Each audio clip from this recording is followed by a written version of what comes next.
someone to look after you, if Da's called up," he ventured.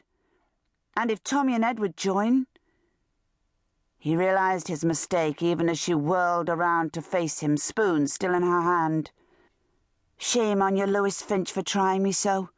Do you not think I have grief enough with your brother's silly talk of uniforms and fighting? You'll do as you're told." She broke off, her thin face creased with concern.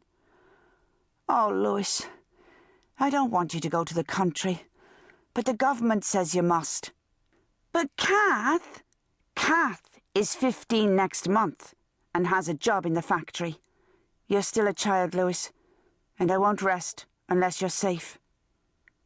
She came to him and pushed his thick, fair hair from his forehead as she looked into his eyes.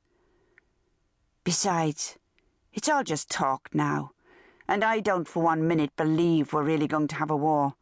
Now go on with you, or you'll be late for school, and get your dirty boots off my table," she added with a telling glance at his feet. "I'm not a child," Lewis grumbled aloud when he banged his way out the front door, and for a moment he was tempted to give school a miss altogether.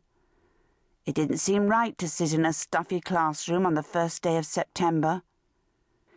He looked up Steppendale Street, thinking longingly of the newts and tadpoles waiting in the clay ditch behind the fence, but he hadn't anything to collect them in. And besides, if he was late, Miss Jenkins would smack his hands with her ruler in front of the class, and his mum had threatened to send him to St. Edmund's if he got into trouble again. With a sigh, he stuck his hands in his pockets and trudged off to school.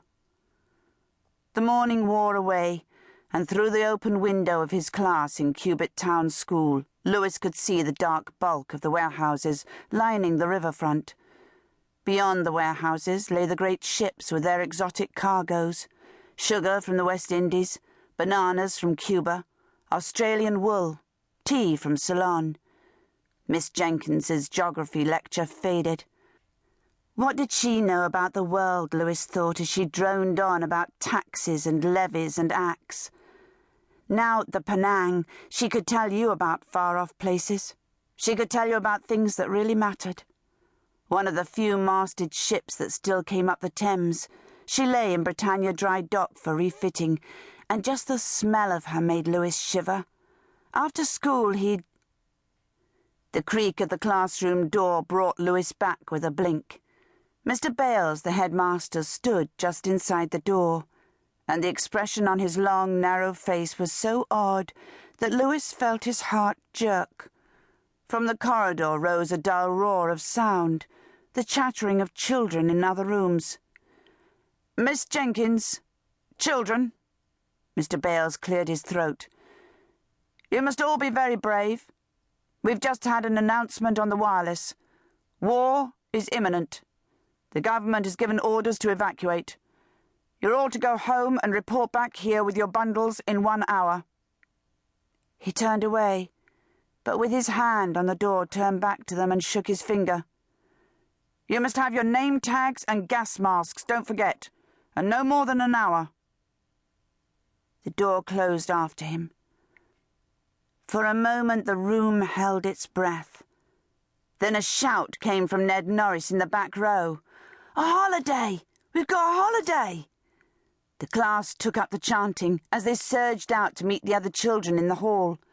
Lewis joined in, pushing through the front doors and leaping from the steps with a Red Indian whoop. But his heart wasn't in it. The children scattered, but as Lewis turned up Cecil Street his feet slowed.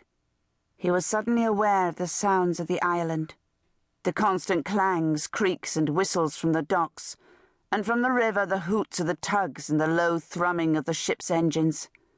How could there be a war when nothing had changed?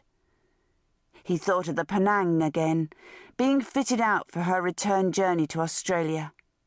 He'd stow away, start a new life in the outback, not be parcelled off to some strange family in the country like a piece of stray baggage.